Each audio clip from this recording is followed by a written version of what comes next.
బీచ్లో ఒడ్డున ఒక్కొక్కసారి ఇలా జెల్లీ ఫిష్ కనిపిస్తుందండి. ఇవి లైవ్లోనే ఉంటాయన్నమాట. శాండ్తో పాటు తీసి వేసేయాలి, చేత్తో ముట్టుకోకూడదు. ఆ తర్వాత మేము వేసేసాం, చక్కగా వెళ్ళిపోయిందండి. మనకి ఫ్లోటింగ్ బ్రిడ్జ్ ఈ మధ్య వింటున్నాం కదా, అది ఇలా థ్రెడ్స్తో అయితే కట్టేసి ఉందన్నమాట. అది చాలా దూరంలో కనిపిస్తుంది. ఒక పాత బోట్ అయితే ఉంది, చాలా మంది పిక్స్ వీడియోస్ అయితే తీసుకుంటున్నారు.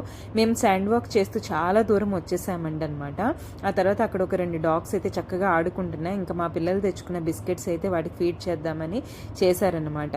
అంతేనండి, బాగానే తిన్నాయి, చక్కగానే ఉన్నాయి. ఎక్కడి నుంచి వచ్చేసాయి తెలీదు, గుంపులుగా కొన్ని డాగ్స్ అయితే వచ్చేసాయి. చాలా పెద్దగా భయంకరంగా అయితే ఉన్నాయన్నమాట. మేము అస్సలు ఎక్స్పెక్ట్ చేయలేదు.